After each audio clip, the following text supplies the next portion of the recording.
Hello everyone and welcome back to, after what a brilliant webinar we've had today. We've got tons of questions, as I predicted, we've got loads of them, so we'll go through them now.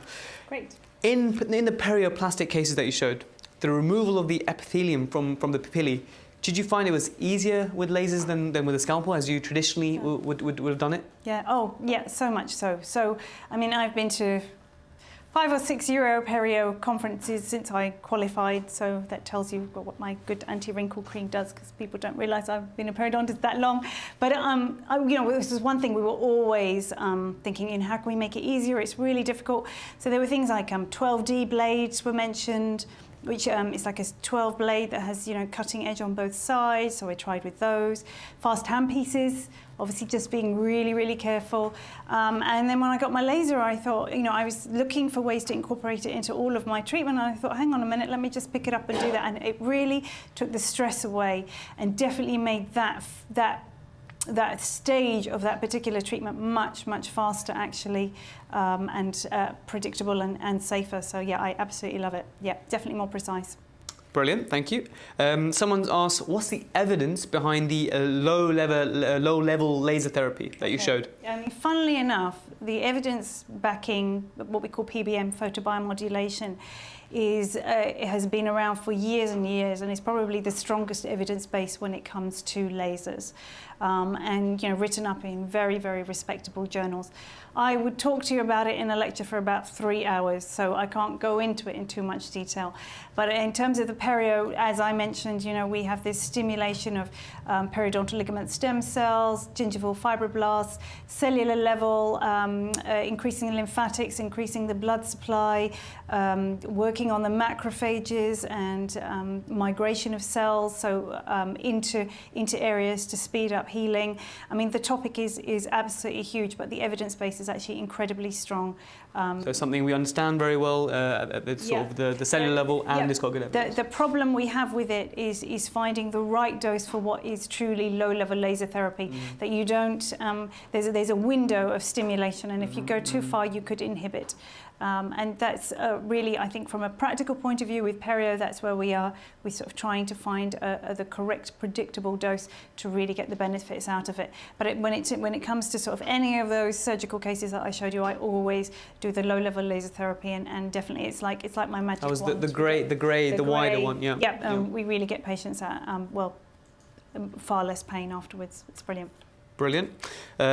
So now we're talking about a patient who's had a very, very good course of non-surgical periodontal therapy on upper centrals, let's say. And they've had some recession, which is very unfortunate. There's a sad face on here. Would lasers reduce the incidence of post-op recession in chronic perio cases, and hence thereby can you class it as more cosmetic in that case? Funnily enough, and now again, not every laser, and this is the thing, which if you come to one of my courses, I will go on and on and on, that not every laser is the same.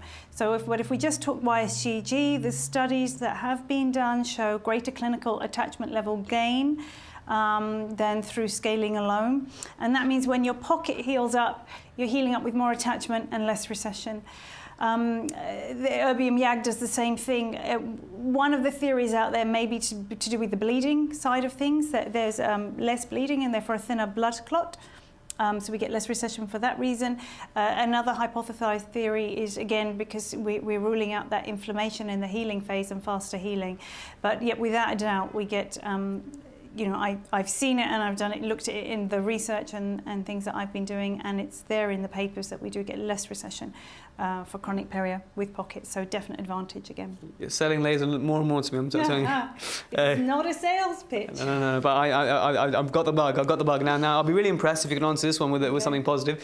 Can you laser inflamed tissue? What's the stance on that? I mean, you can. Of course, you can. And in actual fact, if you think inflamed tissue is redder, that's where things like ND-YAG lasers and diode lasers that are attracted to pigment almost have a degree of selection. to supposedly remove the inflamed tissue a little bit quicker than it gets to the healthy tissue because it's attracted to the inflamed tissue. So those laser photons, that laser energy works on the inflamed tissue before it works on the healthy tissue.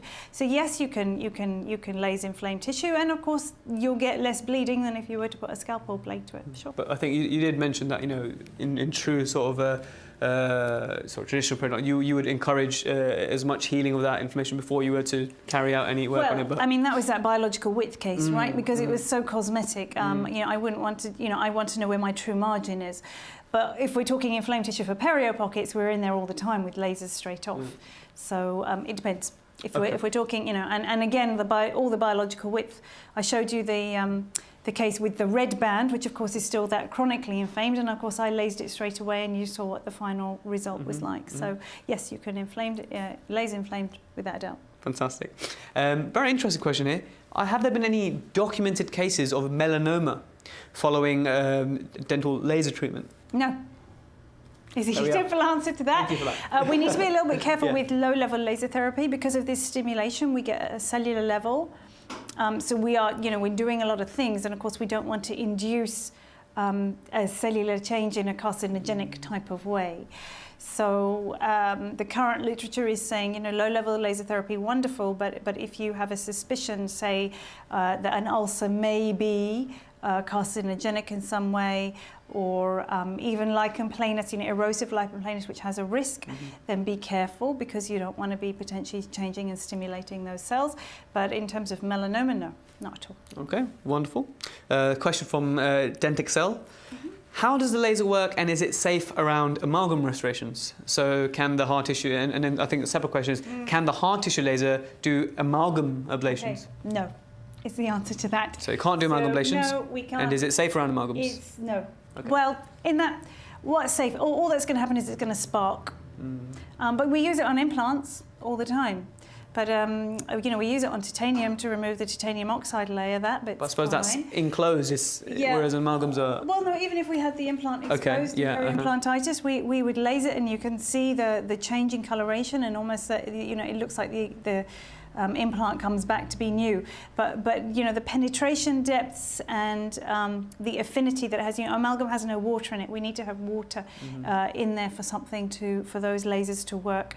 And a diode will again just heat and reflect off those surfaces. So amalgam has no absorption for laser energy. Okay, so you can't ablate, but regarding the safety of it, what if I was to point one of those lasers at a laser amalgam, what would happen? Well, you would reflect. Your laser beam's going to reflect. So you're potentially harming yourself. If you have a diode laser that could damage the eyes, you need to make sure you've got your protective glasses in place, because that laser energy will reflect and bounce. And are you always wearing those? Go back into your eyes. Always, always. The YSGG is going to reflect as well, but it doesn't have its distance that it travels is not as far. But I would always say, yeah, wear your laser glasses. But I mean, you can do what you like to it. It's not going to be unsafe, other than the fact it might heat up a little bit more, but it won't be effective on it. Sure, thank you. This is one from WhatsApp. Don't you love technology? Is the pigmentation outcome, so the depigmentation is probably what they meant, stable, or do we need to do it periodically? I think you touched on this. Yeah, I did. Perhaps give a protocol. How often? It's the same with the traditional techniques. I think, because you're perhaps able to remove those melanocytes a little bit more predictably, the relapse is a little bit less. But I would always warn the patient that, you know, this may come back. But we're not talking, you know, months down the line. We maybe, you know, you might want repetition a few years down the line. Or just like with tooth whitening, you might want a few top-ups, like the case I showed you that followed with the video. You know, we did a bit, and then about a couple of months later, I did a little bit more until I got the final result for him, and then that has remained stable. But you've got to get every little melanocyte out, which obviously with the precision you're more able to do. But yeah, there is of course a risk of relapse. Yeah. Okay, grand.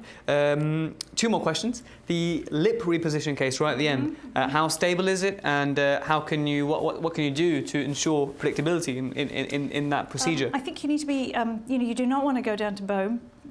Some of the studies that have been done show, you know, it's how thick is that sliver? Is it just the epithelium? Is it a little bit of the epithelium and the connective tissue? Are you down to the mucoperiosteum? And I think you could have much greater relapse if you were down to the mucoperiosteum or down to bone. So you don't want to take a full thickness sliver there. That tends to be the main thing. And of course, just like with the gingival recession multiple cases, I'm almost doing the same thing. So there is ultimately some relapse. But with the case I showed you, that's what tends to, it's kind of the thickness of the tissue that will help you keep it more stable. And it is a big learning curve, because you can see what a big surgery it is, in which you don't want to mess up either.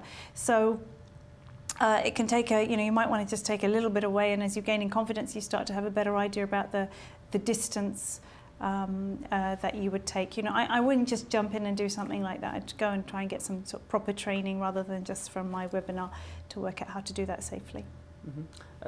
Would you be able to use Botox as an adjunct to it, to perhaps get a dual effect? You can do, actually. Yeah? I know there is a fantastic periodontist who does lots of cosmetic laser stuff, but she also does lots of stuff actually on the skin and externally too. And she uses these special kind of training devices on the lip as well to help retrain the muscles. And yeah, she will use Botox and even fillers and things like that to so as an adjunct as well as the surgery. Yeah. It just you've got to get your etiology right. I think that's the most important thing. Why are things happening? Brilliant. Next question is, when you watch the videos of when you're using the laser to do, let's say, a flapless crown lengthening, and then you were at one point commentating over it and suggesting that, here I am removing the bone. The difference in your hand moves look very subtle. So I presume it's something that you can really feel when you're doing it, so you're not sort of going. When we do the gingivectomy, we have a certain setting, and then we up the power and increase the water when we're working on the bone. But there, you do have a tactile feel. You do feel. It's hard to think that I could give you. You do feel, funnily, when you're in there. When we do our hands-on courses, we always get them to practice on pig jaws, and everyone is amazed. But actually, got it. I can feel the bone giving way. So you do feel it give way, and then of course you notice that your tip goes down a little bit more.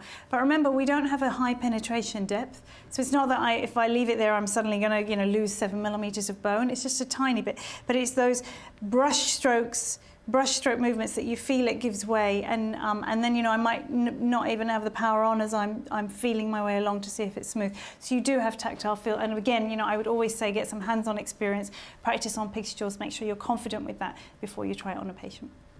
Brilliant. And just one last cheeky question. For those young dentists who are considering going to a specialist career, looking at the MCLIN dent programs, and certainly your series of Tubules live shows on lasers is for me, been an eye-opener. But is it well taught in the UK in these MCLIN dent courses? No, but it's coming. Myself and Mark are working with guys and with the London, and we are they're gradually infiltrating lasers into part of the specialist program, so that, because we just think, if you're going to qualify as a specialist and this is our new technology, you need to at least be aware or have some experience of it. So the teaching is subtly coming in, but it depends on which hospital you have, and to be honest, how much money they have as to whether they buy a laser or not.